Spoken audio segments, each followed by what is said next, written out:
चौपाल रे सब बड़ा बडेरा, सब बड़ा बडेरा वो जी, सब लोग लगाया वो जी, पादरिया ने संगला वो जी।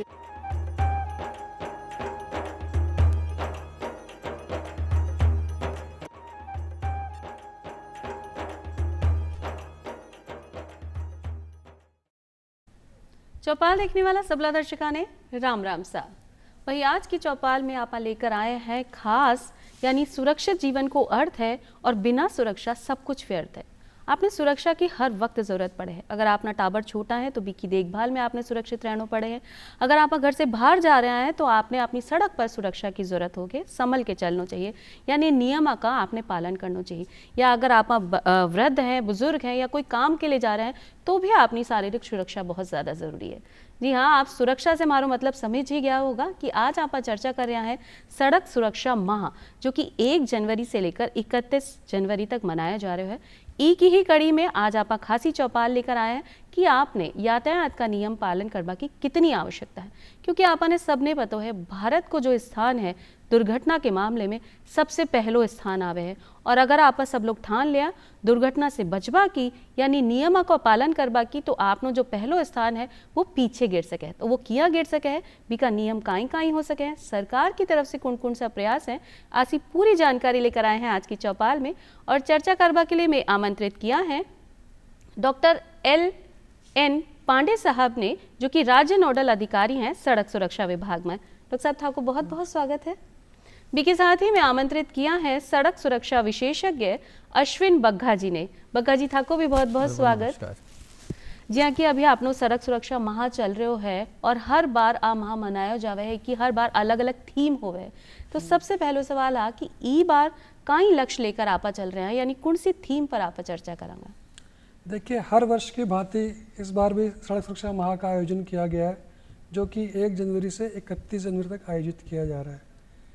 इस बार की थीम है वो है परवाह, केयर। किसकी केयर करनी है? वो है जो रोड के यूजर है उनकी अपने को केयर करनी है। जैसे कि जो रोड पे चल रहा है उसका रोड के ऊपर सबसे ज़्यादा अधिकार है, तो अपने को उसका ध्यान रखना है। फिर केयर करनी है अपने को हेलमेट लगाना है, सीट बेल्ट लगाना है, जिससे कि अपनी केयर करे। साथ साथ अपने परिवारजनों की केयर करनी है, उनकी परवाह करनी है, क्योंकि यदि परिवार के अंदर एक आदमी की मृत्यु होती है तो पूरे परिवार पर उसका असर पड़ता है। तो इसलिए इस बार ये थीम रखी गई है केयर, यानी आपने खुद ने भी संभल के रहना है और बाकी लोगों को भी संभाल कर रखना है कि आपकी वजह से कोई ने चोट नहीं पहुंचे या आप खुद अपने आप ने चोटिल ना कर लो। जब आप प्रदेश की बात कर रहा हैं तो वर्तमान समय में आपने प्रदेश की कई स्थिति है दुर्घटना का मामला में? राजस्थान में हर वर्ष करीबन 23,000 से 24,000 दुर्घटनाएं होती है और इसमें जो मरने वालों का आंकड़ा है बड़ा गंभीर है। पिछले साल जो कुल दुर्घटनाओं में जो मृत्यु हुई वो लगभग 11,700 लोग इस दुर्घटना के शिकार हुए और उन्होंने अपनी जान गंवाई। और देश में बात करें तो राजस्थान सड़क दुर्घटना में मौत के मामले में 5वें स्थान पे है, दुर्घटनाओं के मामले में 6ठे स्थान पर आता है, जो कि हमारे लिए गंभीर विषय है। और सबसे बड़ा जो खामियाजा होता है वो हमारे युवा जो वर्ग है उनको नुकसान होता है, क्योंकि सबसे ज़्यादा जो वाहन चलाने वाले जो हमारे सड़क उपयोग करता है वो हमारे युवा वर्ग ही हैं। जी, तो आपने सबने संभल कर चलना चाहिए, क्योंकि अगर परेशानी आपके साथ हुई तो बी के लिए आपके परिवार ने भी भुगतान देना पड़े। जब आप बात कर रहा प्रयास की, तो जहाँ की सरकार भी प्रयासरत है, लोग भी समझ चुके हैं, कई प्राइवेट NGO भी ई के लिए काम कर रही है, लेकिन फिर भी अपना जो दुर्घटना का आंकड़ा है बी में कहीं कमी नहीं आ पाया है।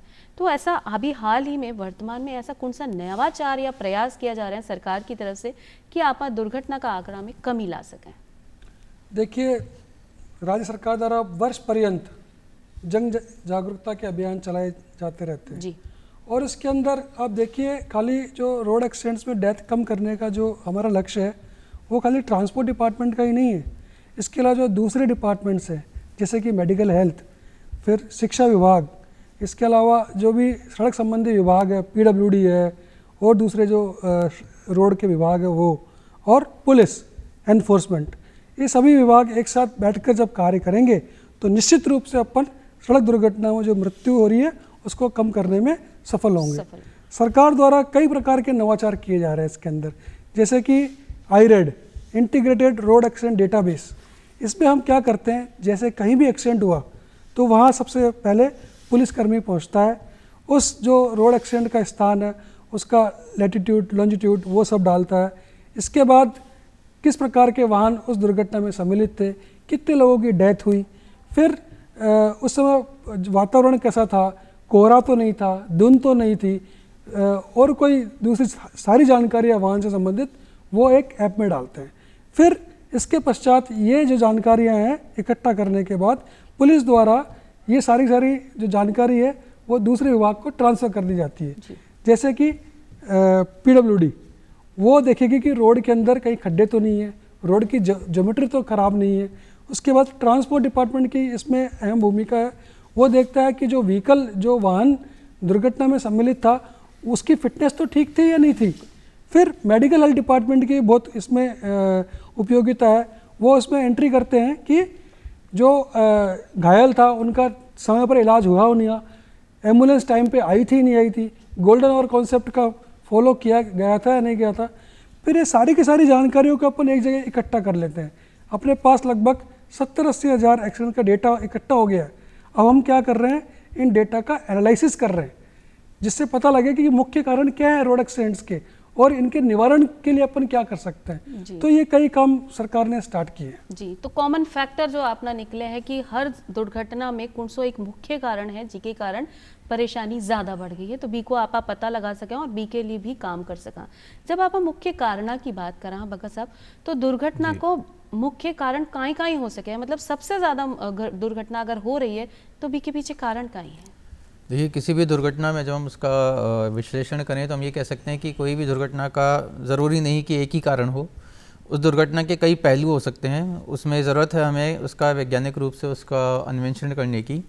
और जो अगर हम कारणों की बात करें तो जो कारण है मोटे मोटे हम 4 अलग अलग भाग कर सकते हैं इसमें, जैसे कि यूज़र का बिहेवियर है, सड़कों की इंजीनियरिंग है, वाहनों की इंजीनियरिंग है, और जो तीनों जो ये चीज़ें चल रही है उसका एनवायरनमेंट क्या था।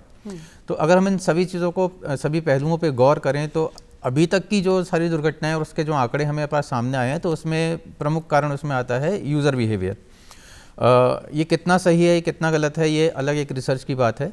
लेकिन जो यूज़र बिहेवियर है उसमें जो मुख्य कारण हम देखें तो जो दुर्घटनाएं हो रही हैं उसमें सबसे ज़्यादा जो है तेज़ गति, लापरवाही से वाहन चलाना या गलत दिशा में आना, और सबसे बड़ा कारण आज की तारीख में बन गया है वो मोबाइल, जो हमारा सबसे बड़ा साथी, आज सबसे बड़ा दुश्मन हम कह सकते हैं कि ये हमारे दुर्घटनाओं के रूप में हमारे सामने आया है। बिल्कुल। ड्रंकन ड्राइविंग है, या आप कह सकते हैं कि किसी नशे के प्रभाव में, दवाइयों के प्रभाव में वाहन चलाना, और ख़ास तौर पे जब विजिबिलिटी का फैक्टर आता है तब कब कुछ सड़कों की भी इंजीनियरिंग साथ में सामने आती है। तो वो सभी कारण मिलजुल करके एक ऐसा एनवायरनमेंट बनाते हैं कि ना चाहते हुए भी वो दुर्घटना घटित हो जाती है।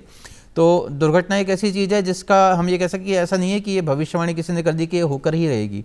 ये हमारे हाथ में है कि हम इसको अपनी जो है अपने एक समझ उससे या सूझबूझ से और अपनी थोड़ी सी एक संयम से हम इस पे काबू कर सकते हैं और इन पे रोक लगा सकते हैं। जी, और खास जो दुर्घटना का कारण है वो आपने भी देखना भी लेके कि अपन बहुत ज़्यादा स्पीड में, मतलब स्पीड लिमिट क्रॉस कर आप गाड़ी चला रहे हैं, या अगर आप ट्रक वगैरह की बात करा तो ओवरलोडिंग भी आप कर लिया, रॉन्ग सिग्नल की अगर आप बात करा कि इंडिकेटर आप लेफ्ट को दे रहे हैं और आप राइट को मुड़ जावा। और गाँव में खास करके जो अपना ईंट घोड़ा, ये जो लट्ठा चले हैं, घोड़ा गाड़ी चल गई है, ऊँट गाड़ी चल गई है, तो भी पे रिफ्लेक्टर नहीं होवे, आ भी एक बहुत बड़ो कारण हो सके। और दुर्घटना में ज़्यादा परेशानी तब होवे जब दुपहिया वाहन पे आप हेलमेट नहीं लगावा। जब आप दुर्घटना की बात करा तो अचानक से अगर आप सब चल रहे हैं और आप देखा कि भाई कोई एक व्यक्ति घायल हो गया है, तो आपने मन में है आप भी की मदद करा, लेकिन कई बार आ चीज़ सोच के पीछे रह जावा कि भाई अगर आप की मदद कर लिए गया तो आप झमेला में फंस जाएगा, आपने FIR करानी पड़ेगी, गवाही देनी पड़ेगी, बहुत सारी परेशानियां। लेकिन ई का पीछे एक लॉ भी आया है सरकार की तरफ से, तो वो लॉ काई है और वो किया मददगार हो रहे है दुर्घटनाग्रस्त व्यक्ति की मदद करवा में है। देखिए, आपकी बात ठीक है कि पहले लोग दुर्घटना जो ग्रस्त व्यक्ति था उसकी सहायता करने में घबराते थे, और उसके 2 ही कारण थे, या तो पुलिस द्वारा या फिर जो हॉस्पिटल द्वारा उससे बार-बार पूछताछ की जाती थी, उसको बैठा लिया जाता था वहाँ। पर अब ऐसा नहीं है। अब एक गुड समरिटन लॉ आया है जिसके अंदर कोई भी व्यक्ति यदि किसी दुर्घटना में घायल व्यक्ति की हेल्प करता है, उसकी सहायता करता है, उसको हॉस्पिटल लेके जाता है, तो उसको पुलिस और अस्पताल द्वारा बिल्कुल परेशान नहीं किया जाएगा। और राज्य सरकार ने तो एक कदम और आगे बढ़ाया है इसके अंदर। उन्होंने एक योजना स्टार्ट की है जिसका नाम है मुख्यमंत्री आयुष्मान जीवन रक्षा योजना। इस योजना के अंदर हम जो भी व्यक्ति किसी गंभीर घायल को हॉस्पिटल लेके आता है उसको 10,000 रुपये और साथ में प्रशस्ति पत्र भी देते हैं। तो आगे से अपने को रोड एक्सीडेंट जो में घायल व्यक्ति है उसकी हेल्प करने में कभी नहीं घबराना है, क्योंकि सरकार आपके साथ है। जी, तो अब लोगों ने एक तरह से बोल सका है कि मोटिवेशन भी मिलेगा कि भाई आप अगर कोई की मदद करेंगे तो सरकार भी आपके लिए बैठी है, आपने कोई परेशान नहीं करेगो, आपसे कोई ज़बरदस्ती आपने समय की बर्बादी नहीं होगी। अगर आप गवाह बनना चाहो तो आप गवाह बन सको और नहीं बनना चाहो तो आप मना भी कर सको। तो आज जो लॉ है वो अपने लिए लोगों के लिए बहुत सही है और इसमें दुर्घटनाग्रस्त व्यक्तियों के लिए फ़ायदों भी हो सके हैं। जब आप दुर्घटना की बात करा, जैसे छोटा छोटा कारण तो आपने अभी बात ही कर ली, लेकिन ऐसी कौन कौन सी विशेष जगह है जिन्हें आप ब्लैक स्पॉट भी बोल सका कि भाई इंटरसेक्शन हो गयो या कोई चौरायो है या आप कहीं मोड़ गलत ले रहे हैं, तो ऐसी कौन सी खास जगह है जहाँ पर दुर्घटना ज़्यादा हुए हैं? ऐसी खास जगह है और इसको अगर हम तकनीकी भाषा में बोलें तो इसका एक पूरा डेफिनेशन है, इसकी परिभाषा है कि कितनी दुर्घटनाएं हुई 3 साल में, उनका आंकड़ा इकट्ठा किया जाता है, उसमें कितनी मृत्यु हुई, उसके आधार पे उन जगहों को फिर ब्लैक स्पॉट के रूप में परिभाषित किया जाता है। तो अगर हम देखें जो हमारे हाईवेज़ पे जो दुर्घटनाएं हो रही है, ख़ास तौर पे जहाँ कहीं ग्रामीण सड़क किसी बड़ी सड़क से मिल रही है या किसी हाईवे से मिलती है, तो ऐसी जगह बड़ी ख़तरनाक होती हैं और भविष्य में चल कर के फिर यही जो स्थान हैं ये ब्लैक स्पॉट में परिवर्तित हो जाते हैं। और ब्लैक स्पॉट इसको इसलिए भी कहा जाता है क्योंकि अगर इन पे सुधार की कार्रवाई नहीं की जाए तो इससे ये होगा कि आने वाले समय में दुर्घटनाओं का जो ग्राफ है वो और बढ़ेगा। तो उन पे बहुत से उपाय करने की ज़रूरत है। जो सड़कें सीधी आकर के हाईवे पे मिल रही हैं, किस तरह से उनका जो दुर्घटना के कारण है उसको किस तरह से उनका निवारण किया जाए और किस तरह सड़कों की इंजीनियरिंग में सुधार किया जाए कि भविष्य में होने वाली दुर्घटना वो उससे बचाव हो सके। तो ब्लैक स्पॉट के लिए एक निर्धारित एक समय सीमा दी जाती है कि जिसके तहत वो जो भी रोड निर्माण की एजेंसी, चाहे वो NHAI हो, चाहे वो PWD हो या कोई अन्य एजेंसी हो, उसको ब्लैक स्पॉट डिक्लेयर होने के बाद, घोषित होने के बाद उस पर कार्रवाई करना उनके लिए अनिवार्य है ताकि उन दुर्घटनाओं पर कमी लाई जा सके। ये बहुत सही बात है। और एक खास बात आप देखने में आवे है कि जो अपना छोटा बच्चा है या किशोर हैं, वो अगर वाहन चलावे हैं तो वो अपनी ही धुन में वाहन चलावे हैं।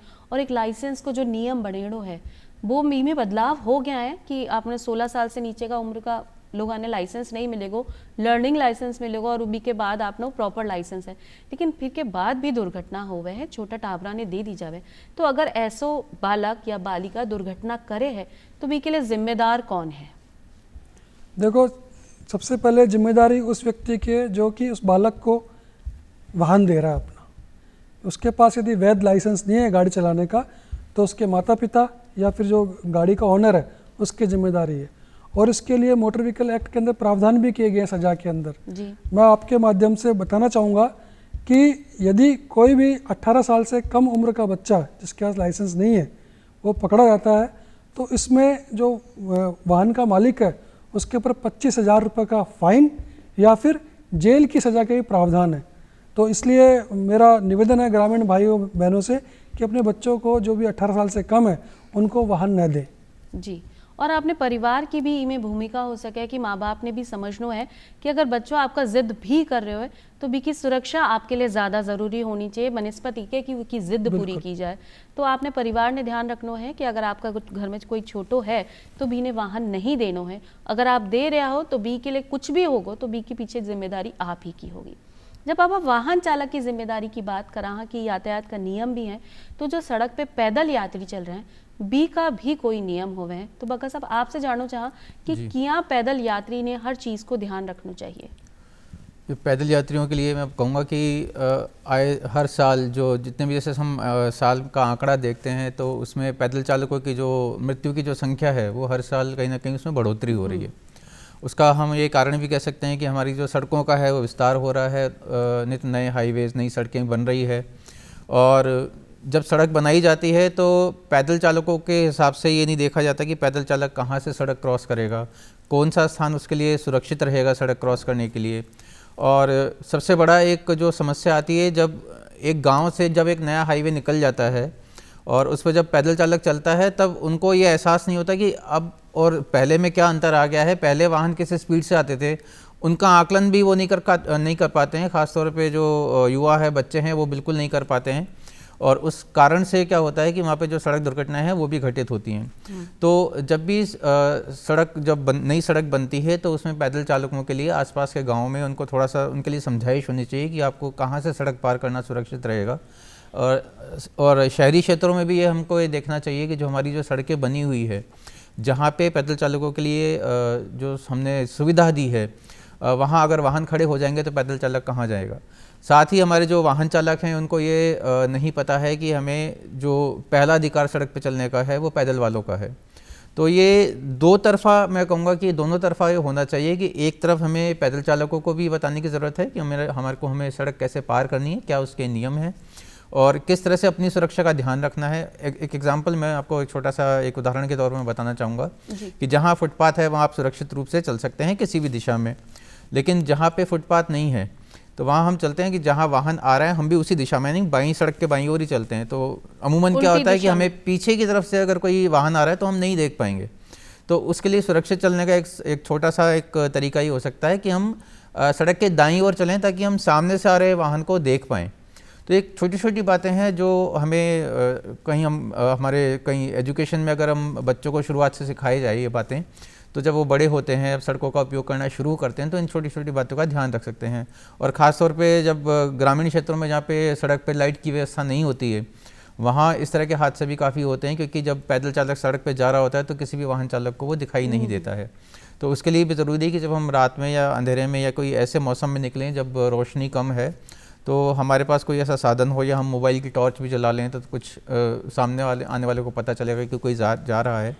और अगर रात के समय अगर हल्के रंग के कपड़ों का उपयोग किया जाए तो वो भी जो हमारी विजिबिलिटी, दृश्यता को सुधारने में काफ़ी मदद करते हैं। तो ये छोटी छोटी बातें हैं जिसका हम सभी अगर ध्यान रखें तो इस तरह की दुर्घटनाओं से बचा जा सकता है। यानी पैदल यात्री ने भी अपनी स्थिति को विशेष ध्यान रखना है।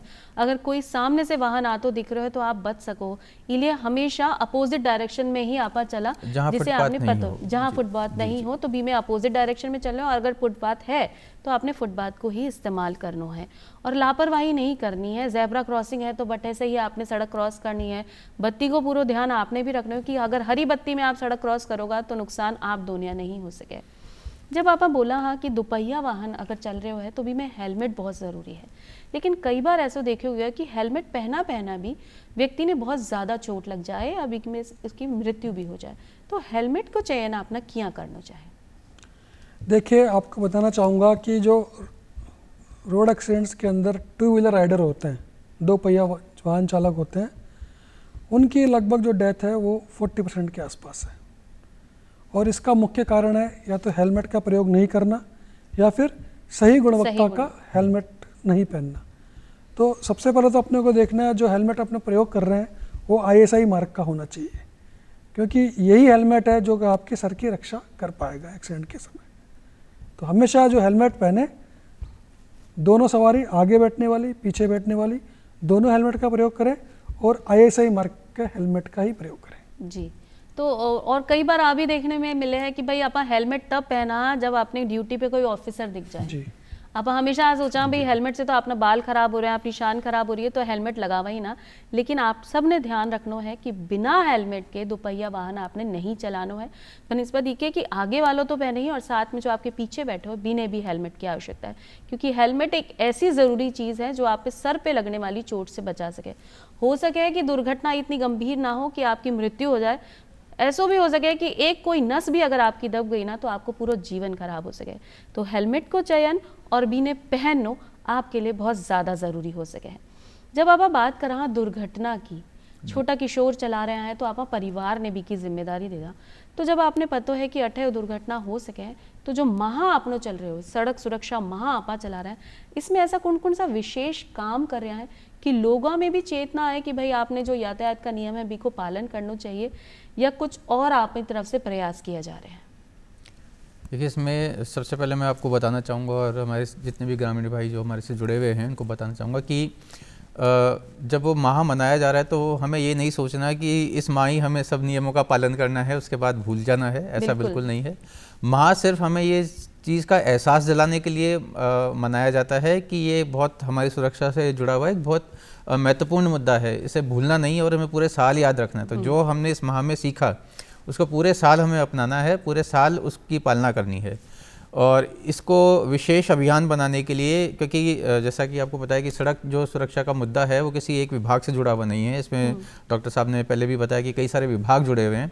तो सारे विभागों को ये जिम्मेदारी दी जाती है कि वो सड़क सुरक्षा माह में अपनी ओर से कुछ गतिविधियां आयोजित करें, जैसे परिवहन विभाग, शिक्षा विभाग, पुलिस, सब अपने तौर पे इसको सफल बनाने के लिए अलग अलग गतिविधियां आयोजित करते हैं। किसी भी तरह से हर तरह का जो कम्युनिटी ग्रुप है, चाहे स्कूल हो, कॉलेज हो, आपके फैक्ट्रियां हो या ड्राइवर भाई हों हमारे, उन सब के लिए कुछ ना कुछ जो कार्यक्रम है वो आयोजित किया जाता है, उसको व्यापक स्तर पे मनाया जाता है और व्यापक स्तर पे इसका प्रचार प्रसार भी किया जाता है ताकि लोगों में जन जन तक ये चीज़ पहुँचे कि हमें जो हमारी सुरक्षा है वो हमारे लिए बहुत महत्वपूर्ण है और हमें नियमों की है वो पालना करनी है पूरे साल भर। चाहिए मतलब साल भर में आप ऐसी तैयारी कर लिया कि पूरा साल, मतलब महीना में ऐसी तैयारी करा कि पूरे साल भर लोगों ने याद रहे कि आपका काई नियम है और आपने किया, आपसे सड़क पर चलना है। जब आप ग्रामीण इलाका की बात करा तो एक सबसे बड़ी परेशानी आवे है कि जो रिफ्लेक्टर नहीं होवे है तो बी से बहुत सारी दुर्घटना हुए। तो ऐसा में बी के लिए भी कोई एक नियम बनेड़ो है कि भाई हर जो लड्डो है बी पे रिफ्लेक्टर ज़रूरी है, कोई कानून है ऐसा? जी, ये मोटर व्हीकल एक्ट के अंदर जितने भी जो मोटर चालित वाहन है उनके अंदर तो जो वाहन का मालिक है उसको रिफ्लेक्टर लगाना ही लगाना है। पर जो ग्रामीण परिवेश में अपन देखते हैं कि बैलगाड़ी है, ऊँट गाड़ी है, फिर ट्रैक्टर ट्रॉली है, इनके पीछे रिफ्लेक्टर नहीं लगे होते। और रात को जब ग्रामीण भाई अपने इस जो वाहनों को यूज़ करते हैं उस समय पीछे से आकर कोई भी दुर्घटना होने के संभावनाएं बढ़ जाती है। तो उस समय रिफ्लेक्टर आपकी बहुत मदद करता है, दूर से ही आपका जो लड्डा है या बैलगाड़ी दिख जाएगी।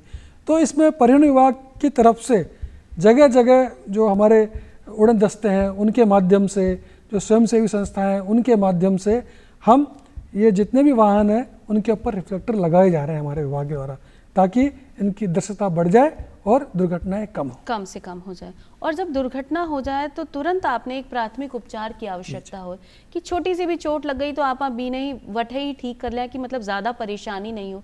तो ऐसे में कौन कौन सी ज़रूरी प्राथमिक उपचार एक व्यक्ति ने करनी चाहिए जो दुर्घटनाग्रस्त है, शायद वो नहीं कर पाए लेकिन आस पास का व्यक्ति कर सकें? तो बी के बारे में एक छोटी सी जानकारी दें। देखो, सड़क दुर्घटना में एक कॉन्सेप्ट होता है गोल्डन आवर कॉन्सेप्ट। यदि दुर्घटना में घायल व्यक्ति को प्रथम 1 घंटे में यदि उपचार मिल जाता है तो उसके जीने के चांस हैं वो बढ़ जाते हैं। तो उसमें सबसे पहले क्या है, जैसे सड़क दुर्घटना होती है सबसे पहले सीन सेफ्टी, मतलब आप जो घायल व्यक्ति है उसको पहले सड़क से उठाकर पास में लेके जाओ, क्योंकि हो सकता है रात को एक्सीडेंट हुआ हो, आप उसकी वहीं सहायता करने लग गए, पीछे से एक गाड़ी आई वो आपको भी टक्कर मार गई, तो एक की जगह 2 घायल हो जाएंगे। दूसरी बात, उसको जब साइड में ले गए उसके बाद आपको एम्बुलेंस को कैसे कॉल करना है, उसको ब्लीडिंग हो रही है, उसकी सबसे ज़्यादा जो डेथ होती है वो होती है ब्लीडिंग की वजह से, तो उसकी जो रक्त स्त्राव है, ब्लीडिंग है, उसको कैसे रोकना है। वहीं लोकल अवेलेबल जो आपके पास चुन्नी है, रुमाल है या फिर साड़ी का टुकड़ा है, उससे उसको बांध कर उसकी कैसे आपको ब्लीडिंग रोकनी है, ये बहुत इम्पोर्टेंट है। फिर यदि आदमी कि जो सांस चलनी बंद हो गई है, उसका हृदय चलना बंद हो गया है, पल्स नहीं आ रही, तो उसको CPR कैसे देना है। तो ये सभी चीज़ें हमने परिवहन एवं सड़क सुरक्षा विभाग द्वारा हमने basic life support training centre खोले हैं जगह जगह राज्य के अंदर, और इनके माध्यम से हम लोगों को सिखा रहे हैं, कॉलेजों के अंदर, स्कूलों के अंदर, गाँवों में जाके, रोड के ऊपर जो ढाबे हैं वहाँ जो लोग हैं उनको सिखाते हैं, क्योंकि एक्सीडेंट के समय वही लोग हेल्प कर सकते हैं।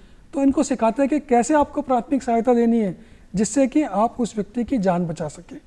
तो ये चीज़ें विभाग द्वारा पूरे वर्ष पर्यंत की जा रही है। की जा रहे हैं, जिससे कि लोगों ने भी पता चल जाए कि अगर कोई दुर्घटना ग्रस्त व्यक्ति है तो बिना प्राथमिक उपचार आप किया दे सका। छोटी छोटी बातों को ध्यान रखकर आप कोई व्यक्ति की जान भी बचा सका। अभी हाल ही में एक नई चीज सुनने में आई है, ITMS। ITMS का आई है और अपनी दुर्घटना का आंकड़ा कम करवा में किया मददगार हो सके है।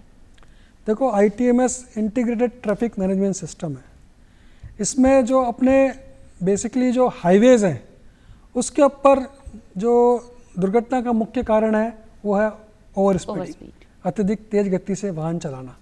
तो ITMS के थ्रू हम रोड पे जगह जगह कैमरे लगा रहे हैं।